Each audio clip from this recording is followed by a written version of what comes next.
Llévate más de lo que esperas todos los días con el nuevo McValue en McDonald's. Ahora puedes comprar uno y sumarle otro por $1. Así que cuando tu equipo favorito enfrente a sus rivales, enfrenta tus antojos con $5 Meal Deals. Y si estás corriendo para alcanzar el desayuno, corre a la app para llevarte ofertas antes del cutoff. Tú decides, y con McValue, tu decisión siempre rinde más. Precios y participación pueden variar. BOGO $1 válido para un producto de igual o menor valor. Debe estar registrado en Rewards para ofertas en el app.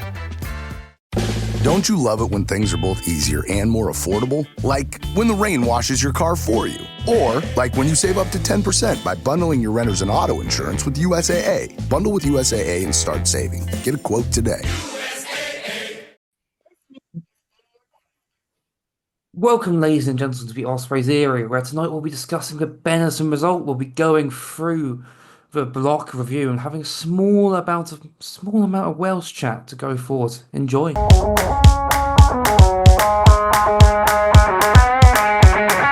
This is the Ospreys area.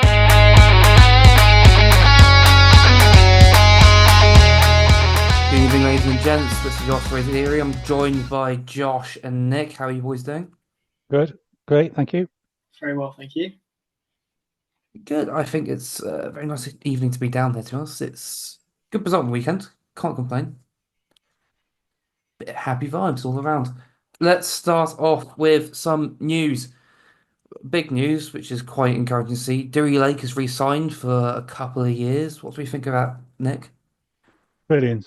You've got the two probably world-class players that Wales possibly got, and they both play for Ospreys, and they both signed up. And they've both spoken about the positivity and the quality of the squad, and they're very excited, like we all, about going to St Helens and building up our crowds again, which I'm sure will happen when we get there.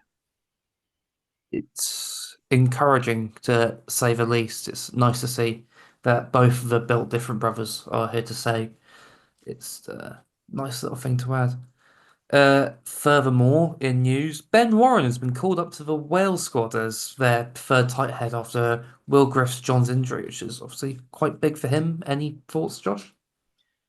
Yeah, brilliant news for Ben. Really well deserved. From a selfish standpoint, it probably leaves us a little bit short at tight head, especially with Reece Henry out. We'll be relying quite heavily on Tom Bofa. But yeah, great news for Ben. I think he's definitely one of our props for the future. We've got quite a few coming through, and he feels like a bit like the next cab off the rank kind of thing. Obviously works quite closely with Duncan Jones. Be nice to see him work with Adam Jones as well, working on the scrummaging. He's really dynamic, really strong around the park. So yeah, it's really good that he should get some time in the World Cup. Just be pleased for him at the days, but some very strong performances this season. You can't say he doesn't deserve it. Bit of sense, really. I don't think there's anything else for news, particularly. We have no real updates on any injuries. I think the only new one would be Lewis Lloyd, and we haven't heard anything yet due to it being a off week, which is annoying. Didn't look great on Saturday, but also it looks like it just been a bit of cramp. Let's move on to the Benetton game then, which I think is a performance of an era, you could say. It feels very defining, no, Josh? Yeah, agreed. I think it's sort of the big statement performance under Mark Jones for me. Yeah, seriously impressive. I think against really strong Benetton team. I know they were missing their Italian internationals, but you still had players like Tom Scaggio. You had obviously the Argentinian hooker, his name escapes me, but Augustin Krieger, that's it. Albanoz, you had a World Cup winner in Factoa. It's, Rhino Smith at fullback, who I hear is basically the South African equivalent of Dan Evans. Really good club player, not quite international level, but yeah, unreal performance against a really strong Benetton side.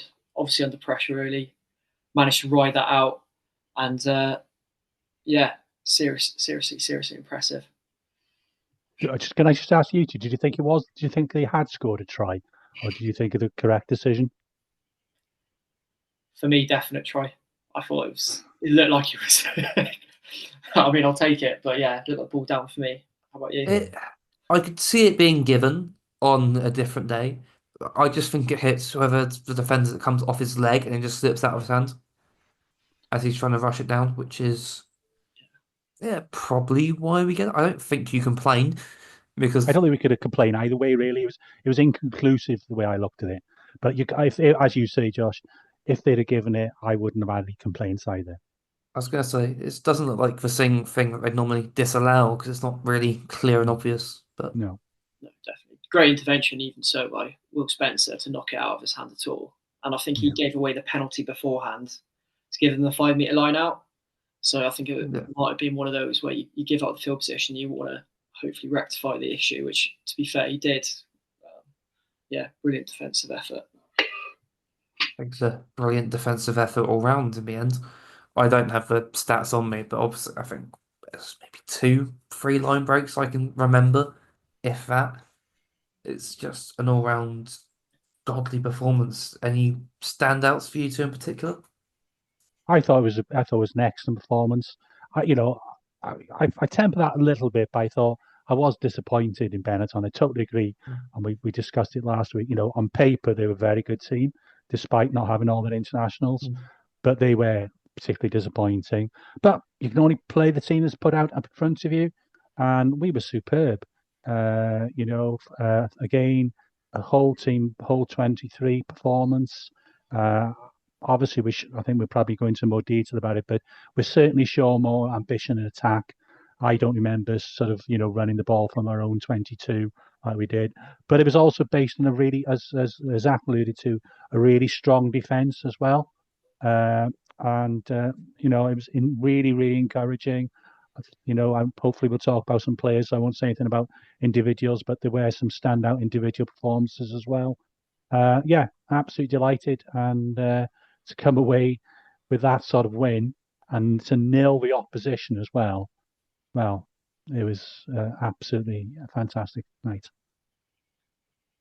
Yeah, 100%. I think as well with Benetton obviously not playing that well, I think it might have been an element of they obviously beat La Rochelle the week before, and it's quite hard to really back up that sort of high level performance. It's that classic with England in 2019 where they obviously hammered New Zealand in the semi-final, and then they had a massive calm down against South Africa then in the final. You often see it where teams come up with big performances and just can't quite back it up the following week emotionally.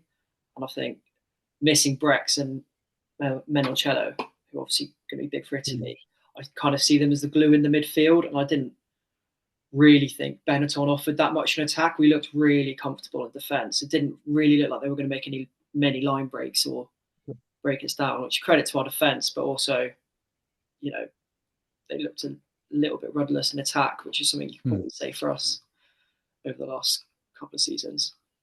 Yeah, you'd almost expect better from Benetton, especially if the lineup they put up. I mean, Albanose masterminded Argentina's attack in the Rugby Championship and he's performed 10 coming out of it. And they had a World Cup winning 13. Like, you'd expect them to be able to do something. But I think it's just really encouraging that despite playing a little more flashy rugby, we've still got a defensive solidity that seems so set in place, which is really quite nice. I did want to talk about some standout performances, mainly the man behind Nick's head in the young flowing locks and a blue Trabanos hat. Justin Tibrick was pretty good, wasn't he? It wasn't bad, was he? Yeah, and obviously his all-round game. You sometimes get fans of other regions saying, "Yeah, he's good ball in hand," but perhaps his defence or his turnovers aren't at the highest quality. But I think I counted 3 times he turned the ball over in the match himself, I remember, and he just rolled back the years, and the try epitomised by the angle, the line he ran, and the offload he gave Cassandra for his try. there's not many forwards in world rugby who could have done that. 100%. I feel we've been so lucky and spoiled almost with sevens at Ospreys over the years. If you look at sort of Marty Holler back in the Galacticos days, and then he sort of Tipperick took over the mantle. And I don't know how we've managed to keep hold of him this many years. Obviously, credit to Tipperick for sticking around because he would have had some serious offers. And then, Jack Morgan's kind of taken it on now as well. Just 3 unbelievable sevens. And I like the fact they've kind of overlapped a bit. So I'm thinking Marty Holler would have passed on some of his knowledge to Tipperick, and likewise Tipperick to Jack Morgan. Yeah. And you've kind of got that conveyor belt of world-class sevens, and they're getting probably most club sides in the world. Yeah, and hopefully now to Harry Deeves as well. I think he's the next one on the conveyor belt.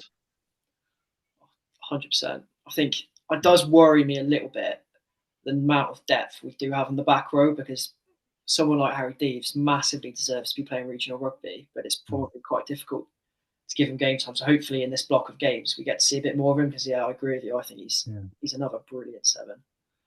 But yeah, I think I tweeted something like, one more year for Tips, and he's definitely got it in him.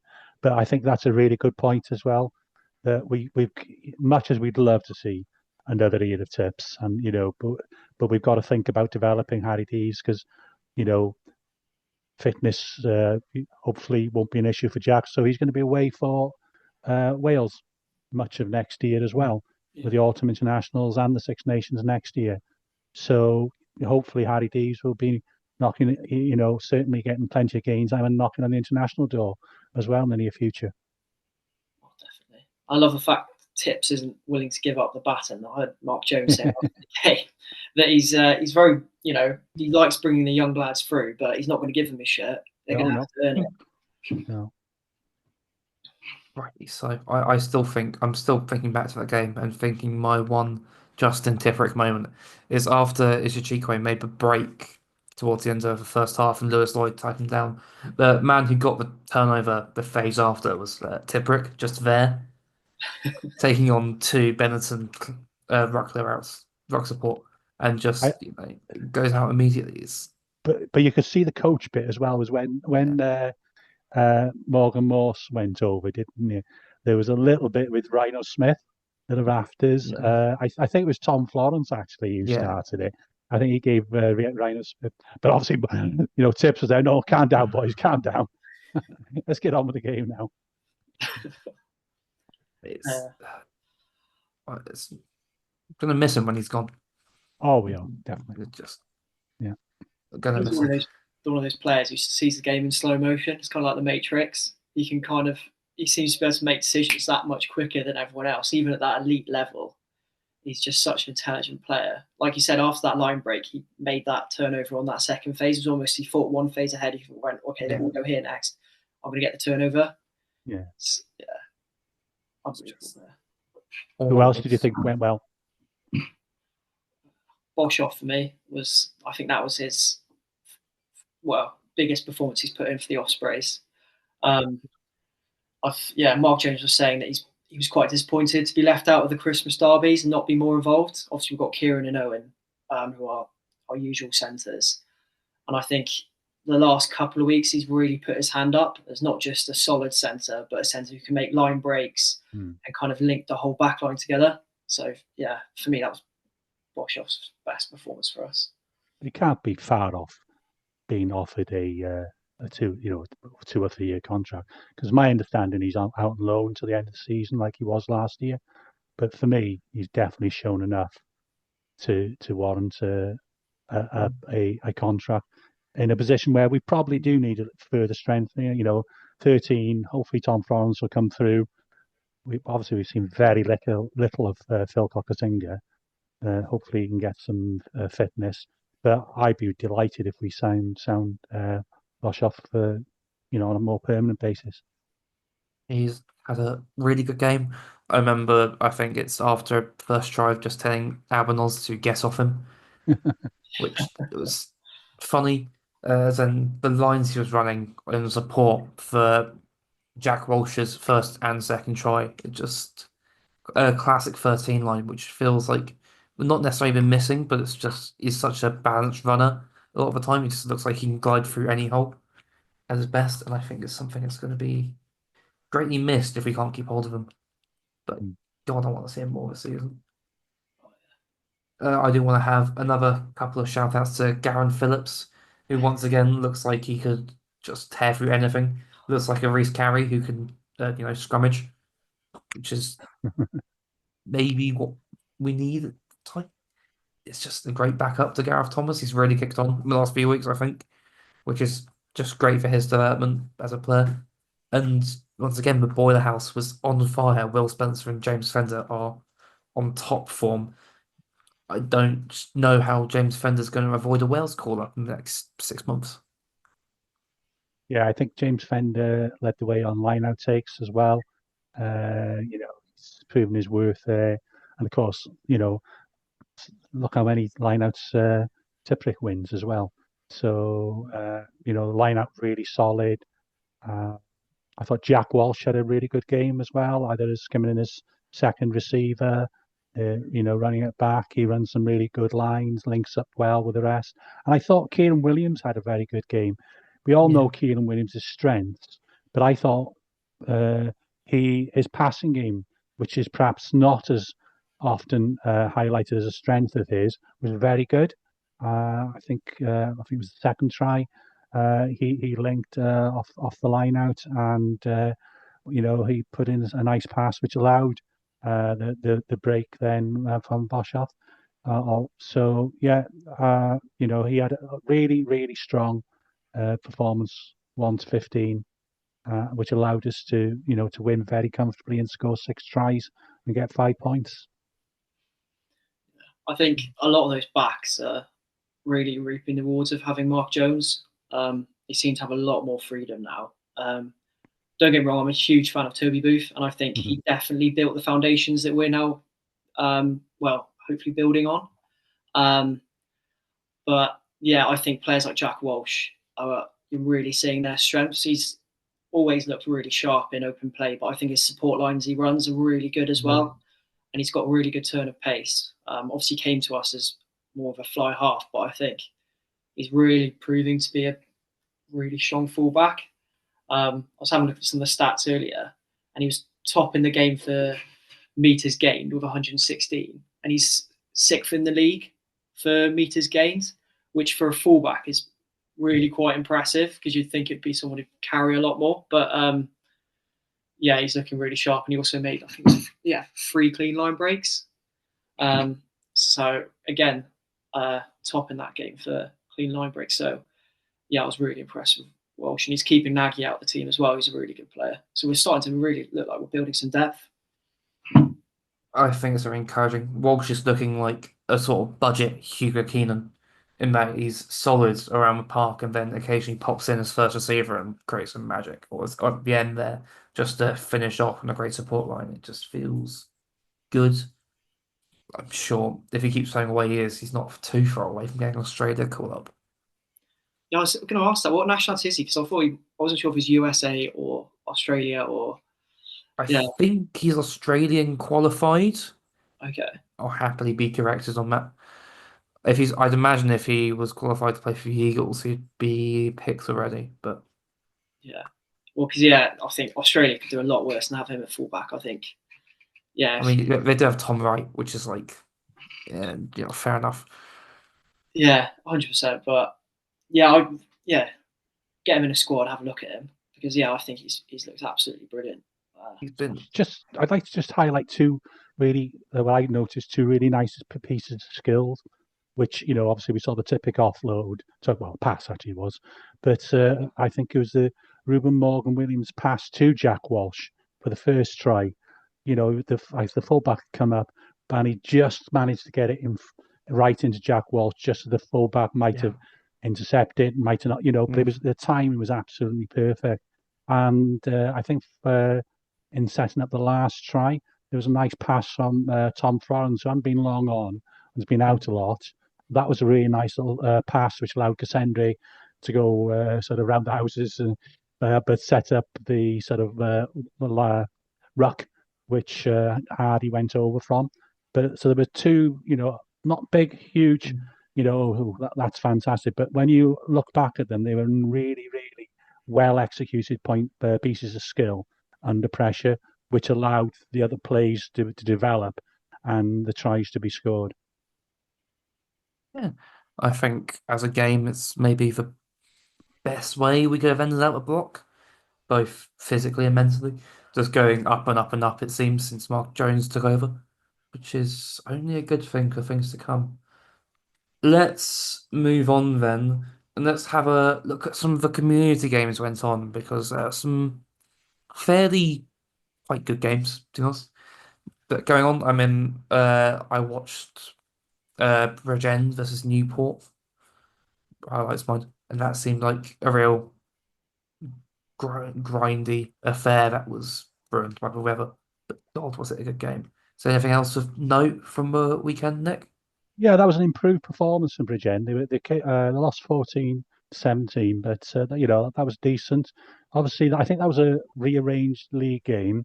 There was the Super Rugby Cymru trophies on as well, and there was a real humdinger up here in North Wales. Rugby Gogledd Cymru came out eventually 54-42 winners over Aberafan. And Swansea, actually, for me, probably had their best away result of the season. They lost, but only 32-31 up at Pontypool Park. So, that was great. Just going through some of the other community games. Morriston beat Llanharan 34-14. Wynadlwydd and Cefnig Hill played out a draw, 18-all. Kidwelly and Pontedilais played out a draw, 28-all. Tenby United had a big win over, must be Wynadlwydd. I think that'd probably be Wynadlwydd seconds, that would be. Lucha lost at home to Larne. Falls Bay down on the Gower lost to New Dock Stars 41-33. In the West Central, Birchgrove lost at home to Swansea Uplands, and they seem to be having a good season. Morriston 13, Builthwells 19, Skewin 33, Nantyfyllon 20, Fardre 11, Bridgend Athletic 17, Ystrad Gunlais 35, Aberafan Green Stars 10. In the Central, 2, Aberafan Quins 26, Bryn Aman 16, Mumbles 13, Bryn Cethyn 19, Porthcawl 12, Hoyler Crew 31, Resolven 28, Pencoed 52. Bridgend Sports, now this is in West Central Division 3. Bridgend Sports 0, Baglan 62, comprehensive win for Baglan. Cwmavon 27, Bryn Coch 29, a close one. Cefn Cribwr 18, Tonna 22, Tom Mawr 14, and South Gower 21. So a good away win for them. Cynan 21, Britain Ferry 14, Gleis 27, Cwm Gors 23, Maesteg 26, Rigos 22, Pontryd Aven 26, Pontardawe 29. So close game there, good away win from Pontardawe. Dunvant 18, Cefnig Hill 16. Unfortunately, there was a tragedy in Llanelli Wanderers. I think a member of the team unfortunately passed away. So condolences, obviously, them. So obviously their game against Gorsena was postponed.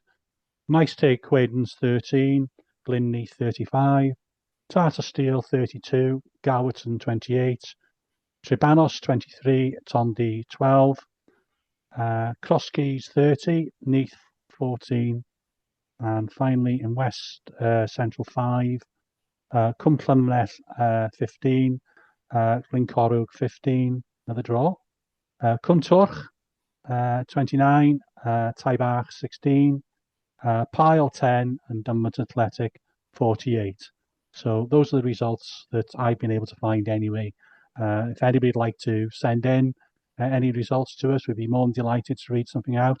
But those are the community games played in Australia over the weekend. That's just thank you, Nick. Some quite good games there. And if you can get out during the next few weeks, even if Six Nations on, try and make it down, try and watch some of these at the end of the day. We want to get people out watching games, try and support your local club, if nothing else. I think let's move on and have a little look back at the block in general. A block starting with a unfortunate away loss to Zebra, and obviously ending with our home win against Benetton, which feels on in theme. But how do we feel about it in general, gents? Good, bad, room for improvement, big Well, change in the there was middle. certainly room to improvement after the first.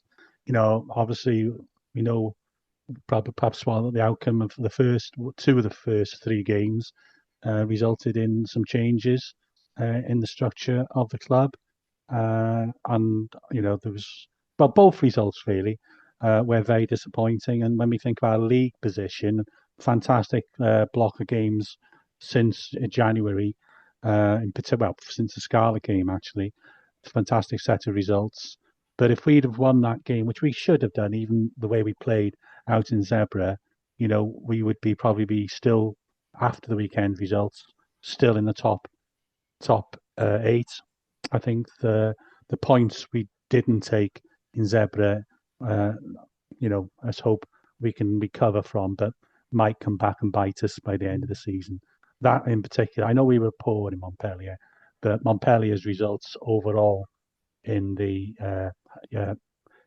Challenge Cup have been strong. Uh, but I think that result in particular was disappointing. But since, since turning it around against the Scarlets, we should have won as well on New Year's Day, even with James Fender being sent off. But since then, not only have the results been great and the points collected and going through, but what's really impressed me is the way we played with a little bit more ambition, more confidence, and you can see that growing, and that culminated for me in our performance, which we've already talked about against Benetton. It was almost sort of leading to that, and has finished off the block. And I think quite a lot of the boys have gone off for a week in the sun and a well-deserved break before we start again with what will be a couple of games next, which will be a real test for us. Uh, we got Leinster at home, I think, on Valentine's evening, which will, even with all their Irish players, we know how much money and strength and squad they've got. And then we go up to Glasgow, I think, on March the 1st. So those two games, certainly league-wise, I think will probably be a real test. But I'm sure we'll go into more depth about those games in a future programme. Yeah, I think it's a nice piece of it shows a change. It's nice to see us playing some slightly more attractive rugby, if nothing else, than to disparage the cries of we can only maul it from Cardiff and Scarlets fans. It's nice to be able to shut them up by not only getting good results against them, home and away, but also playing some of the most attractive rugby in the league as of late. Some of the tries, the last two tries we scored against Pau, both started in our own 22, which feels really quite strange to say. It's just, it shows a really nice evolution. You can see it's really helping with the confidence of the players in general. Do you have any thoughts, Josh? Yeah, I think that this current block that we just finished now is you can almost split it into two. I think you can almost split it into Toby Booth being the main man and then Mark Jones being the main man. I think Toby Booth did an amazing job of rebuilding the squad like he did. And as I said previously, building the foundations. But I think it's been proved time and time again, it doesn't really work to announce someone's leaving and still have them as the head coach, especially when you have the next coach also in the same team. And I think you can sometimes get a clash of styles, and that can lead to confusion.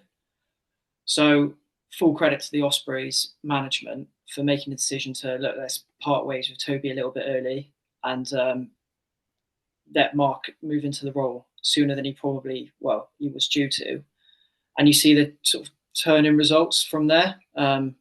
sort of after Montpellier, you had the Scarlets win, which was brilliant in the last play of the game. Obviously, yes, and the Hopkins try, it was an awesome result. And I agree with Nick that we probably could have won that Cardiff game. We were the better side, that is for sure. James Fender even with the James Fender red card, should we have taken a drop goal at the end? Probably, but I think that was more, 3 points. 2 points lost rather than 2 points gained in that game. That was one we probably should have won. And likewise, we obviously then went into Europe, good results in Europe. The Po result was obviously awesome. And then, the Benetton result, you've seen the squad really build and the style of play really build.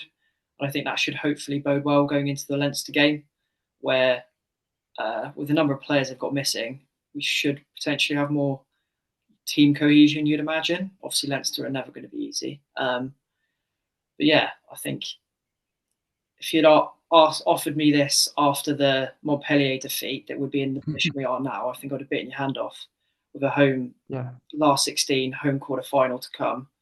And in a good place to make the playoffs in the league. I think, I'd have definitely taken that. So, it's looking very positive going forward.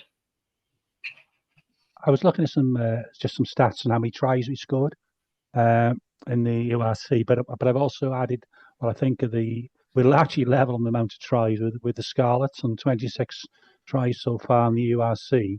But when we put in our tries from our 4 Challenge Cup tries, we're up to, I think, 42 tries this season, way ahead of the Scarlets.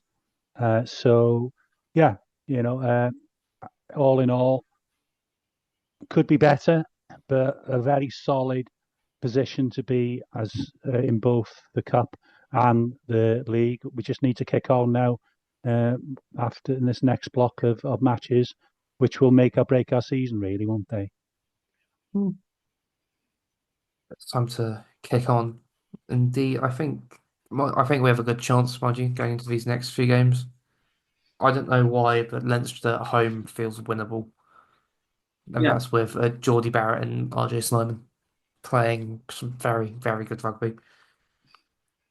Talking about very good players, who do you guys think is your player off the block that we've just gone through? The one player that's maybe defined it, in yours two's opinions?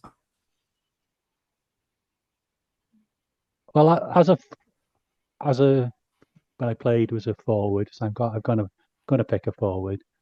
I really like James Fender. We've got a lot of time for him. Obviously, Morgan Morse is going to be a superstar. But I'm going to go for Will Spencer because he's done everything he said on the tin and more. He's been a nasty, gnarly second row, a big lump, but also got really, really subtle hands, good hands as well. I'm going to go for Will Spencer. And I must admit, when I heard Beard was injured, I heard rumours we were going to bring somebody in, and I thought, okay, who's going to be available this middle of the season and so on. And I'd sort of heard of him, but not much. I didn't really jump out to me. Said, but he's been absolutely superb. He seems to get on well with the other boys as well in the squad. Yeah, so I'm going to go for Will Spencer. Josh, you got any other names to add? Yeah, I definitely agree with those ones. But as a back, I'll give some more alternative options as well. Ruben Morgan Williams, I thought, has been incredible. Awesome. So unlucky not to be in the Wales squad. I think he should be in the Wales squad on form. I think he's been superb. I think he's controlled the game really well and built a really good partnership with the other player. I'd say he's been awesome this quarter. Obviously didn't play in our last game because he's with the Wales squad, but Dan Edwards, as a 10, I think he's learning to control the game really well. And it's hard to think of the words for it, but he's just so confident. He seems so assured. He seems like he's kind of made for this level. Nothing phases him. A very cool head on young shoulders. And I heard Dan Bigger mention that, sort of bring up his name and say, look, I think this guy could be the next Welsh 10, which I do agree with. I hope he gets some game time in the Six Nations, but more than that, I hope he stays fit and is raring to go after the Six Nations when we go into the next block of URC games in Europe. What about you, Zach? And Zach, can I just say, he hasn't played enough games. You can't pick Rhys Henry. I wasn't going to pick Rhys Henry. I was going to go for the very child postman Dan. Dan Cassende has been really solid since coming into the team and just looks like he wants it a lot. Like, stand out against Poe. Has a really good game against Benetton as well, getting a pretty well deserved try. Maybe should have got a try assist at the end as well, but we'll look past it. I just think he's been one of our signs of the season alongside Will Spencer. Realistically, I think any of those names are good shouts, but realistically, overall, it probably has to be the main man, Dan Edwards, star boy, as he's known. He has been awesome, quite frankly. And I don't think there's anything this kid can't do going forward in an Osprey shirt. I think. Well, I don't know if he's so that's fair enough. You're the host, so you get to choose. But I know my partner was talking to his stepmom Cardiff. We were at the Cardiff game, and she was saying how nervous his dad gets before the games when he's watching.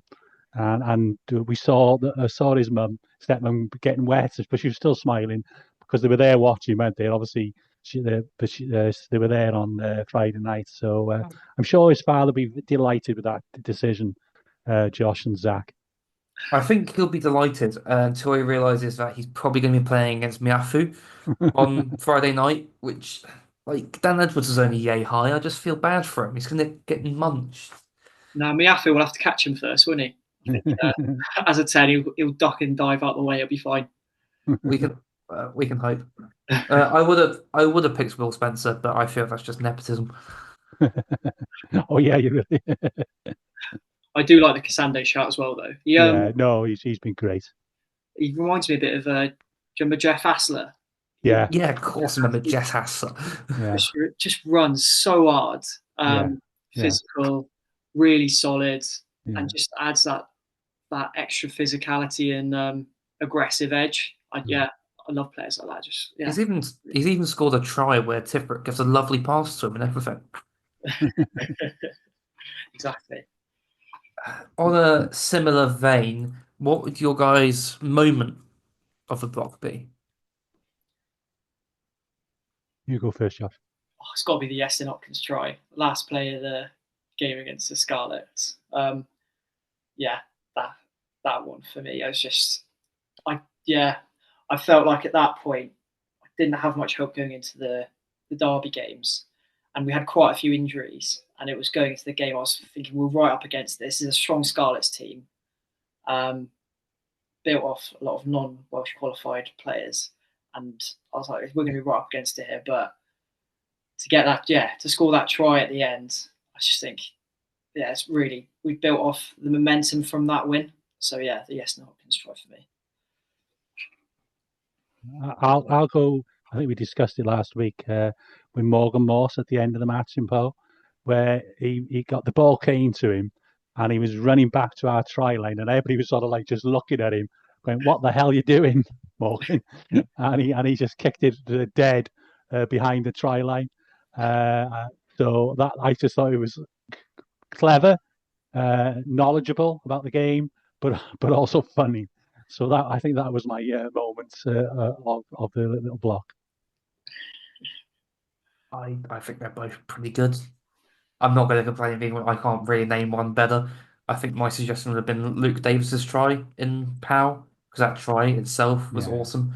But mainly the double intercept of Cassende offloading into Jason Leonard or whoever the POW scrum half, ex-England. Yeah, whatever.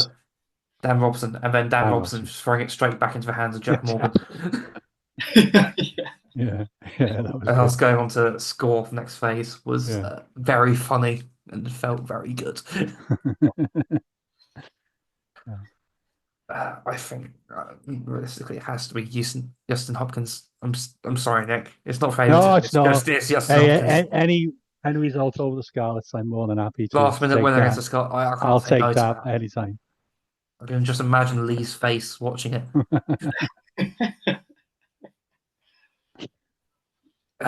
I think that's a block very thoroughly summarised. Might have maybe during the off weeks coming up, we can have look through some of the stats of the block more in detail, compared where we were between this year and last year. But until then, let's have a quick look and have a little chat about the Wales squad and what we think we think is going to happen this Friday night. And can someone tell me it's not just going to be like pain and misery? Well, I oscillate between pain and misery and us losing a good game, being going back to being difficult to beat, scoring a couple of good tries. So if you catch me 1 minute, I think we're going to lose by about 10, 12 points. If you catch me another time, we're going to lose by about 24, 25 points. So it's hopefully it'll be perhaps somewhere in between. Yeah, I think we're quite fortunate they've got a few injuries with I think Flamont's out, Olivon's out, Peno's out, Ficou's out. But it's France. They've got so much depth. It's like Leinster. The next person will come in and be unreal. So it's going to be really, really tough, especially just physically up front. I think if we can potentially target their line out, because they tend to go for a really heavy, thick set second rows that aren't the easiest to lift. It's a shame we don't have Beard, because I think Beard would have been excellent at stealing line out. But I think Teddy Williams is doing quite well stats wise. I think Teddy Williams has the most line out steals in URC this season, which is obviously very good. Yeah, I hope. Yeah, in which case I hope he gets a look in. I've got a feeling they'll go for Rowlands with Daft Jenkins, but I think I would like Teddy Williams to get a start, especially since Rowlands wasn't his best in the autumn, and maybe put Rowlands on the bench, a bit of experience to come on. Just because I think that line out is a potential area we can target. Yeah, I think it's a big game this for a lad who is from Australia, and David Jenkins. He's got to take on the Adam Beard role. He's got to lead that line out. We've heard a lot about what a great player he is. For me, he's only been a good player. He's a hard-working, puts in a huge amount of effort, even before he was injured. So this is about the time now. He's got, late teens of caps, I think, moving up towards 20. So he's not a youngster in international terms anymore, a young man. But we really do need him to stand up and show that he has got true international class as a second row, especially in Adam Beard's absence. Certainly. I do have other hopes for Ospreylians being. I really hope Dan Edwards gets a look in. I think if any game, I think France is maybe one he's best suited to, ironically. Where against their defense is going to be not as it is, they're missing their defensive captain. And he's going to be playing, hopefully, with Watkin outside him. It can only just go well, given that based off what we know about Gatland, which is not much, but his love of Joe Roberts and how well Roberts and Watkin worked last Six Nations against France, I can't see him differing in any way at all. Yeah, I agree. I think he'll probably go for Ben Thompson 10, won't he? But I'd like to see Dan Edwards. I think, especially if we're not getting front football and we need a game control. I think he's shown for Ospreys, even when our pack maybe hasn't been as dominant, he has that game control. But I'd like to see Dan Edwards get a run out. But it kind of frustrates me a little bit that he hasn't called up someone like Tom Bofa. I know he's in his 30s now, but I just think it makes a massive difference to a young 10 in a backline when you can at least have parity at scrum time. It's really hard to make an impact in the game if you're not having that parity and you're constantly going backwards every set piece. I love the fact Ben Warren's in there, but realistically, I don't think Gatland's going to necessarily play him. So I would have liked to see Tom Beaufort just to solidify our scrum and at least give our backs a little bit of set piece ball to work with. But it is what it is with Gatland. He won't do this, but if it was me, I think I'd put a 6-2 split on the bench as well. And put Ben Thomas because his versatility on the bench. I'd start Dan, all or nothing, and be brave both in how we play the game, but also when we have penalties. We're not going to win the game like it might have done 10 years ago with Halfpenny or Bigger kicking 5 penalties. The only way we're going to win this game is by scoring 3 or 4 tries, and even then it might not be enough. So if we get penalties, I think we've got to put some trust in our line out throwers, in our line out, kick to the corners, and run set moves, or if we're close enough, maybe maul it over from there. Depends how far we are. But we've got to be brave. There's no point of trying to win the game by 4 penalties. It's not going to happen. We're going to lose. So we've got to have some. And for me, Dan, he might miss the odd one, but his distance off penalties is excellent off the boot. And of course, he is a really good kicker as well. But as I say, for me, it's go for the 5 within reason. Yeah, I mean, we've got Sam Parry certified mall merchant in the squad. We might as well make use of him and give him a try game. Yeah. And I think Sam Parry will be a good. I hope they do pick Sam. I do expect Elliot D because of experience to start on too. But I really hope Sam Parry gets the bench position, because him coming on, as you said, for 10, 15 minutes to go, 20 minutes, I think he'd do a really good job. He would strengthen the scrum, and certainly his throwing into lineouts is very, very good. So I do hope he gets a cap via the bench. I think it's just great to see him. I'd hope to see him off the bench just to add that bit of experience coming off it. Yeah. Evan Lloyd is a great prospect, but he's also Evan Lloyd, and he looks about 12. And it's not the most convincing, and it's not necessarily who you want coming on to try and win a tight game in the Parc de France. Yeah. Agreed. I think the other thing Sam Parry offers is a breakdown threat. And I think, especially when the game opens up in France, I'd like to have that extra jackal threat on the field. And obviously his arrows are rock solid. So if you got a 5 meter line out in the dying minutes, he's the man you want throwing it in. So yeah, I like the idea of having Sam Parry on the bench. But I do think Gatland will probably end up going for Evan Lloyd because it's Gatland. Where would you like to see, take it that if Owen Watkin does play, would you like to see him at 12 or 13? Which would you prefer if he's selected? I think he's 12. I don't think he quite has a pace for an international 13. I think he's got the defensive reason, he can read it all, but he's just a little susceptible to getting beat on the outside. Maybe when he first broke into the Wales team, he was comfortably fine, but he's just lost a little bit. Or maybe the game just sped up around him. As you see all of these wing converts getting to 13, you're only George Norths. So to be fair, he's also played his best rugby for Wales at 12, pretty comfortably, as probably the one man in the squad who can both mix up the Gatland's game style and still has a very nice set of hands on him. Maybe it's like him and Eddie James would be my 2 12s in the squad. And then Joe Roberts and Tompkins, the 2 13s. Yeah. I wouldn't mind seeing an Eddie James or Owen Watkin partnership, though, if I'm honest. I think you can defend with Eddie James at 13 and attack with Owen Watkin at 13 and use Eddie James as the ball player. My worry with Watkin is his distribution's good, but I don't necessarily see him putting in passes flat to the line like I do Eddie James. I think Eddie James is really quality at that, putting runners through really tight to the line. But yeah, as you say, I do understand defensively he's probably not the quickest, so potentially he could defend at 12 and attack at 13. I think the team's out tomorrow, isn't it? Yeah. I'm fully expecting to see Ben Thomas with Nick Tompkins outside of knowing Gatland.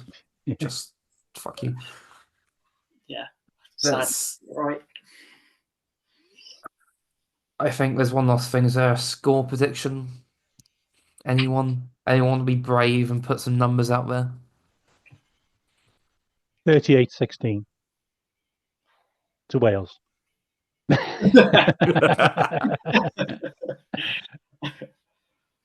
No, France, unfortunately. Yeah, I'd say 35-10. I don't think I'm quite as pessimistic because I'm going to go 27-21. I'll take that. I'd take that. I'd take I was that. going to say I want to be. I don't want to be completely pessimistic. I still think we're going to lose, but I think it's going to be closer than what people think. France always start off slow in the Six Nations anyway. Or I've done for quite a while. There's And no we've known bonus point in the Six Nations coming within 7, is Yes, it? Is there one? there is. Yeah. There is. All right, okay. I know. All right. Oh yeah. Well, yeah. Bonus points loss. I'd settle for that. Yeah, I'll definitely. And like we were doing in a week, what's the one outstanding or crazy moment that's going to happen in the game that's not going to involve Antoine Dupont?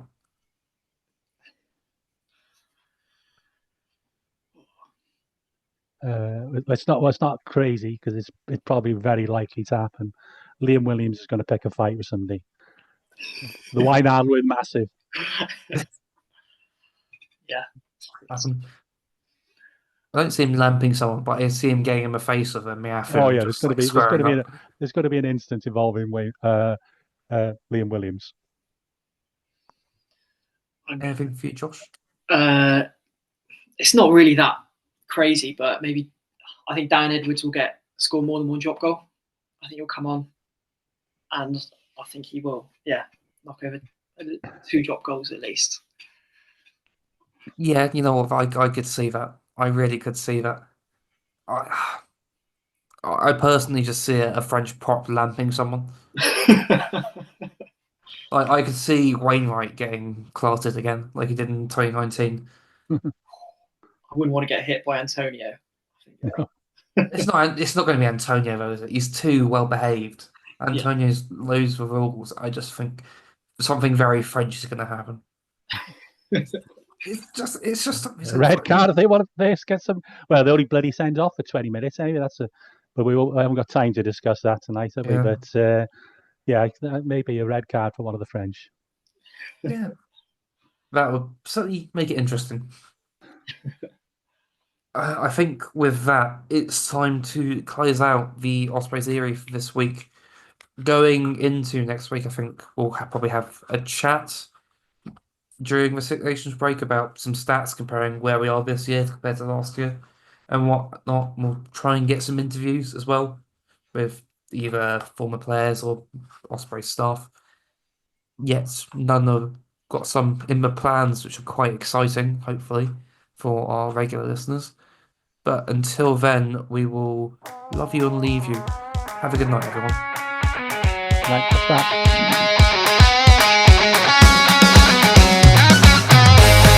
That was the Ospreys Diary. Please rate, review and share on socials if you can, and join us next week for more of the same. And until then, enjoy your rugby.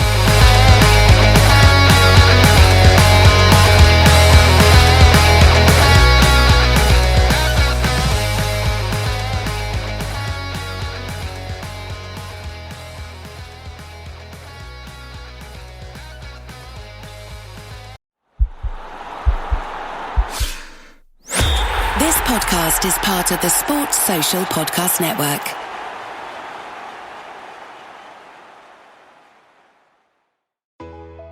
Hair thinning can happen for so many reasons. Whether it's stress or hormones or anything, at Nutrafol we've learned that real change starts below the surface. Our hair growth supplements take a whole body approach and target the key root causes of hair thinning, so you can see visibly thicker, stronger hair in 3 to 6 months.